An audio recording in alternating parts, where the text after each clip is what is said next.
Hello everyone, educational explanation পেজে তোমাদের সবাইকে স্বাগত। তোমরা যারা 2025 সালে এসএসসি পরীক্ষায় বিজ্ঞান বিভাগ থেকে অংশগ্রহণ করবে, তাদের রসায়নের দুশ্চিন্তা কাটাতে এডুকেশনাল এক্সপ্লেনেশন পেজ একটা স্মার্ট প্রিপারেশনের ব্যবস্থা করেছে।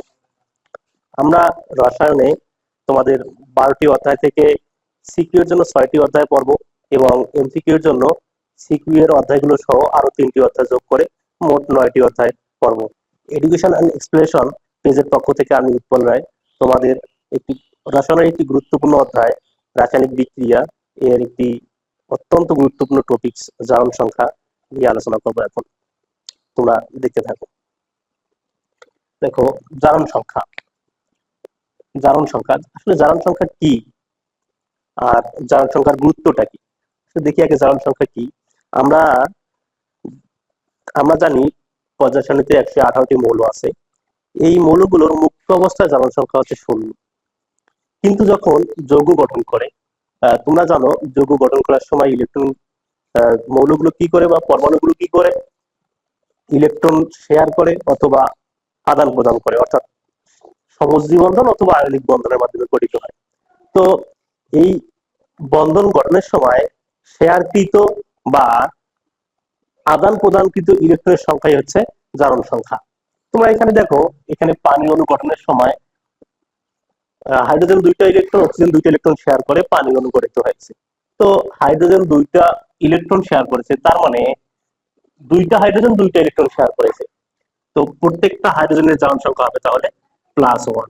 তো অক্সিজেন একাই 2টা ইলেকট্রন শেয়ার করেছে, সো এখানে অক্সিজেন হচ্ছে -2, কারণ হচ্ছে অক্সিজেন এখানে ইলেকট্রন গ্রহণ করেছে, হাইড্রোজেন ইলেকট্রন দান করেছে। আচ্ছা, অনুরূপভাবে এখানে হাইড্রোজেন পারঅক্সাইডের ক্ষেত্রে দেখা যাবে 2টা হাইড্রোজেন 2টা ইলেকট্রন দান করেছে, আর অক্সিজেন n কয়টা ইলেকট্রন গ্রহণ করছে, তাহলে 2টা হাইড্রোজেন যদি 2টা ইলেকট্রন দান করে, সো 2টা অক্সিজেন 2টা ইলেকট্রন গ্রহণ করবে, সো প্রত্যেকটা অক্সিজেনের জন্য একটি করে ইলেকট্রন ভাগে পড়বে। সো যতটা ইলেকট্রন গ্রহণ করবে ততই তার জারণ সংখ্যা। সো প্রত্যেকটা অক্সিজেনের ভাগে পড়ে একটা ইলেকট্রন, সো -1 তার জারণ সংখ্যা। অনুরূপভাবে দেখো, এখানে পটাশিয়াম একটি ইলেকট্রন দান করে, তো 2টা অক্সিজেন মিলে একটা ইলেকট্রন গ্রহণ করে। সো একটা ইলেকট্রন 2টা অক্সিজেন ভাগ করে নিলে কত করে পড়বে? 1কে 2 দিয়ে ভাগ করলে হাফ হয়, অর্থাৎ হাফ -হাফ হচ্ছে অক্সিজেনের জারণ সংখ্যা, আর পটাশিয়ামের জারণ সংখ্যা হচ্ছে +1। আশা করি নিশ্চয়ই তোমরা বুঝতে পারছো। আচ্ছা, আগে বলছিলাম যে মুক্ত অবস্থায় মৌলের জারণ সংখ্যা হচ্ছে 0, যেমন ধরো হাইড্রোজেন, অক্সিজেন, নাইট্রোজেন, সোডিয়াম, এই এক্সেট্রা, এগুলো মৌলের জারণ সংখ্যা হচ্ছে 0। যখন অন্য কোনো মৌলের সঙ্গে যুক্ত হবে তখন তাদের জারণ সংখ্যা হবে। আচ্ছা, এখন আমরা এর গুরুত্ব পড়ব। আসলে জারণ সংখ্যার গুরুত্ব কি? তোমরা তোমরা যারা এবার পরীক্ষা দিবা, দেখবা বোর্ড পরীক্ষায় বিশেষ করে এমসিকিউ এ এখান থেকে একটা প্রশ্ন অবশ্যই আসবে। এসএসসি পরীক্ষা আসবে, এইচএসসি পরীক্ষা আসবে, বিশেষ করে অ্যাডমিশন পরীক্ষায়, মেডিকেল ভর্তি পরীক্ষা, বিশ্ববিদ্যালয় ভর্তি পরীক্ষায় এখান থেকে একটা প্রশ্ন হয়েই থাকে। সো অবশ্যই টপিকসটা অত্যন্ত গুরুত্বপূর্ণ, যেটা তোমাদের জন্য খুবই দরকার। তো দেখো, বলা থাকবে এরকম যে সালফিউরিক অ্যাসিড, নাইট্রিক অ্যাসিড কোনটির কেন্দ্রীয় মৌলের জারণ সংখ্যা সর্বোচ্চ? তোমরা কিভাবে বলবা, কিভাবে বের করবা? আচ্ছা, তোমরা জানো একটা অক্সিজেন 2টা করে ইলেকট্রন গ্রহণ করে, সো 4টা অক্সিজেন আছে, 4 দুগুণে 8টা ইলেকট্রন গ্রহণ করবে। দেখা গেল এখানে হাইড্রোজেন আছে 2টা হাইড্রোজেন, অক্সিজেন ইলেকট্রন গ্রহণ করবে হচ্ছে 8টা, হাইড্রোজেন দিবে হচ্ছে 2টা, তাহলে 2টা বাদ দিলে থাকবে ওটা 6টা, সেই 6টা ইলেকট্রন দিবে হচ্ছে সালফার। তো এই সালফার 6টা ইলেকট্রন দিবে, সো সালফারের জারণ সংখ্যা হচ্ছে +6। অনুরূপভাবে অক্সিজেন 3 দুগুণে 6টা ইলেকট্রন গ্রহণ করবে, হাইড্রোজেন দিবে হচ্ছে একটা, আর লাগে কটা 5টা, তাহলে হচ্ছে 5টা। তাহলে কি হলো? তাহলে হচ্ছে সালফিউরিক অ্যাসিডের সালফারের জারণ সংখ্যা সর্বোচ্চ। আরেকটা বিষয় বলা যেতে পারে, কেন্দ্রীয় মৌলের জারণ সংখ্যা যার বেশি সে শক্তিশালী অ্যাসিড।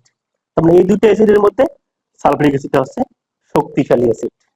বুঝতে পারছো? আশা করছি বুঝতে পারছো, এবং তোমরা পরীক্ষায় এখান থেকে একটা এমসিকিউ পেয়ে যাবা। আবার ধরো K2Cr2O7, অক্সিজেন আছে 7টা, 7 দুগুণে 14টা ইলেকট্রন গ্রহণ করবে।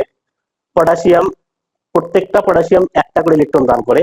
সো পটাশিয়াম হচ্ছে +1, একটা পটাশিয়াম +1, দুইটা পটাশিয়াম দুইটা ইলেকট্রন দান করছে। ইলেকট্রন লাগে হচ্ছে কয়টা? 7 দুগুণে 14টা। দুইটা পটাশিয়াম দিয়েছে দুইটা, লাগে কয়টা? 12টা। এই 12টা কে দেবে? ক্রোমিয়াম দেবে।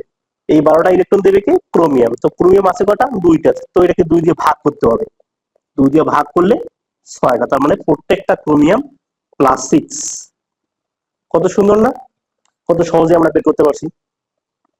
ওকে, আমরা আশা করছি জারণ সংখ্যা তোমরা বুঝতে পারছো। তো জারণ সংখ্যা বিষয়ে ক্লাস আজকে এই পর্যন্ত। এর এরপর পরবর্তী দিনে আমরা পরবর্তী টপিকস নিয়ে আলোচনা করব। তোমরা আহ, আজকে এই পর্যন্তই। পরবর্তীতে আমরা জারণ বিজারণ বিষয়ে বিস্তারিত আলোচনা করব। যদি তোমরা আমাদের এই ক্লাসটি ফেসবুক পেজ অথবা ইউটিউব চ্যানেলে দেখে থাকো, তাহলে লাইক বা কমেন্ট করতে ভুলো না। আমাদের পাশে থাকুন, সুস্থ থাকুন, ভালো থাকুন। ধন্যবাদ সবাই।